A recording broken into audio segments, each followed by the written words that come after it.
Dear students, in this video we are going to see next part of the lesson, that is transportation. We already said it is divided into four: roadways, waterways, railways and airways. So let us understand what is transport. Transport is the means by which people and goods move. When we are taking one thing to another place, for example from Chennai to here in Karur, if we are coming we are moving from Chennai to here in Karur, or we are bringing something, that everything together, what we will call it transport. And in the early days it took a great deal of time to travel long distance. People had to walk or used animals to carry their goods, that we have seen in history lessons when we seen the Ahams. That time we have seen then how they was taking the things, then Banjaras how they was helping the kings, that we have seen already. Then okay, the next one, people had to walk and used animals to carry their goods. Invention of wheel, please underline, made transport easier. Why? How we are getting the easy transport nowadays? Because of the invention of wheel. With the passage of time, different means of transport developed, but even today people use animals for transport. We know in the village area they are using transport nowadays also. Then in our country, donkeys, mules, bullocks and camels are common. In the Andean mountains of South America, llamas are used, as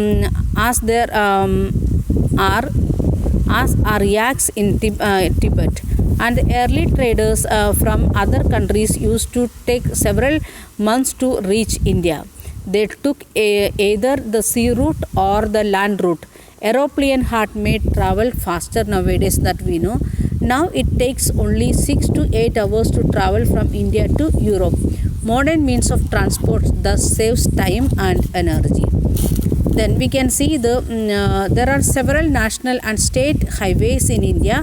The largest development in the India is the construction of expressways. The Golden Quadrilateral connects Delhi, Mumbai, Chennai and Calcutta. Please underline the Golden Quadrilateral means it is connecting the four major towns of India, that is Delhi, Mumbai, Chennai and Calcutta. Then we are moving to roadways. The most common used means of transportation, especially for a short distance, are roads. It is a common, but we are using for a short distance. They can be metalled, means pakka, and unmetalled, kacha. Like the two different types of roads we can see, metalled and unmetalled roads. The plains have a dense network of roads. Roads have also been built in terrains like desert, forest, even the high mountains.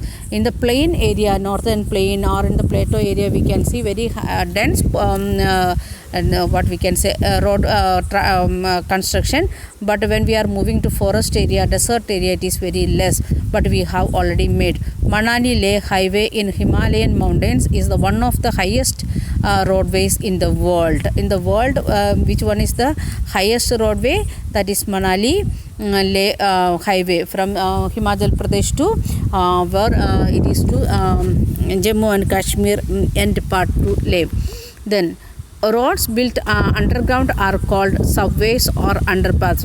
We know some of the areas, instead of making the bridges to pass even for people or the vehicles, we are making the subways under underground roadways we are making.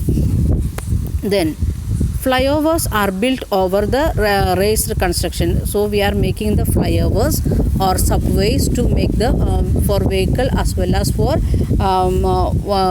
as a walking for path to cross the roads. Okay. Otherwise also nowadays we can see many this flyovers in every city. Here in Karur also we are having. Then small what we can say flyovers because of the railways and rivers, like that also.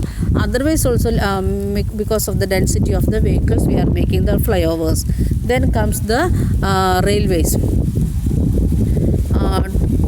The railway carry heavy goods and people over a long distance and quickly and cheaply. We are depending on railway for heavy goods as well as for a long distance, and we can reach very quickly as well as cheaply. When we are considered to the transportation cost of the roadways, that is higher when we are comparing with railways. Then the invention of the steam engine and the industrial revolution helped in speedy development of the rail transport. You will study that the steam engine and the industrial revolution in 9th and 10th standard detail. Here only one sentence it is given, that is a part of sentence like that. Invention of steam engine and the industrial revolution helped to develop railways. Then diesel and electric engines have largely replace the steam engine. Nowadays we can see instead of steam engine we are using diesel and electronic engines. In places super fast trains have been introduced to make a journey faster. Before when nowadays we know Durando like that many trains are they are taking very less time to reach to distant places. In olden days, if we want for example from Kerala to Mumbai, it was taking 2 full days to reach to Mumbai. Now within not 24 hours, 18 hours, 16 hours people can reach to Mumbai. That much from Trivandrum to Mumbai they can reach. That much faster trains are available nowadays. Then next one, the railway network is well developed over the plain area. When we are considering in the northern plain area, it is developing very faster, and when we are comparing to our area or hilly area, it is a little bit less only. Then advanced technical skills have enabled laying of railway lines in the difficult mountain terrain also, but these are such fewer in number. Indian railway network is well developed and it is the largest one in Asia. When we are considering the railway, that is the largest one in India. Railway is the largest network in Asia, but when we are considering the number of employees, Indian Railway is one of the largest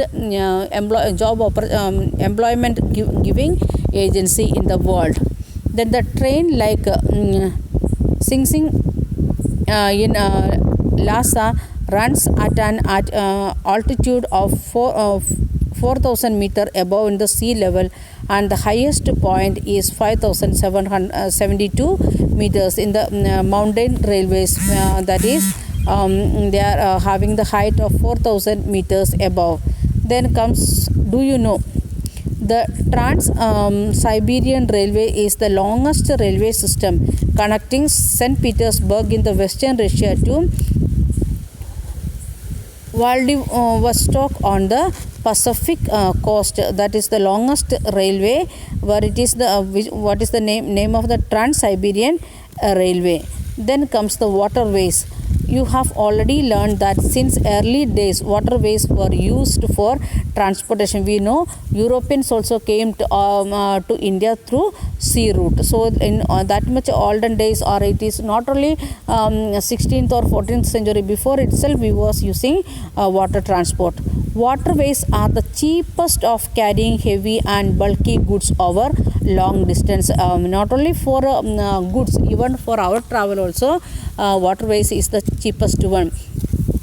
So we know the Madras port or the Tuticorin port, like that ports we are using to transport heavy things or goods to distant places, to European continent or to African to like the different continents also. Then there are mainly two types, inland waterways and sea routes. We are having waterways two type. Inland waterways means inside like with the help of river or lakes what we are using, and another one sea route. Navigable rivers and lakes are used in inland waterways. Some of the important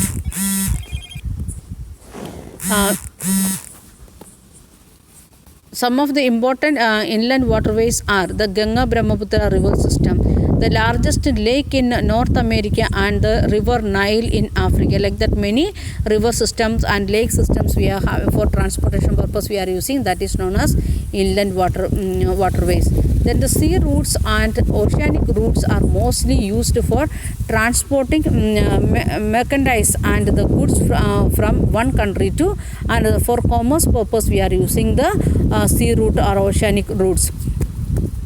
These routes are connected with the ports. Some of the important ports in the world are Singapore and Mumbai in Asia, New York and Los Angeles in North America, Rio de Janeiro in South America, then Durban and Cape Town in Africa, Sydney in Australia, London and Rotterdam in Europe. Like that, many ports are there. And India, when you are studying higher classes, the ports we will study, and we know in Tamil Nadu itself we are having two major ports. One is Tuticorin and Madras or Chennai, and other like Mumbai or Calcutta or Surat, like means the like that cost, even Cochin, like that many ports we are having, we are using. And we are here we are discussing only in the what we can say continent wise, the important ones only. Then comes the railways. This is the fastest way of transport developed in the early 12th century. When we started to use airways, that is in 12th century onwards. It is also the most expensive due to high cost of fuel, and it is very costly if you are using the plane. If we can move from whatever Madras to Mumbai, it may be 3,000 or 400 rupees for a railway cost of suppose, and if we are going by plane it may be 15,000 or 10,000, like that much costly it is because of the cost of the fuel. Okay, we will continue that one in next class. Thank you. Have a nice day.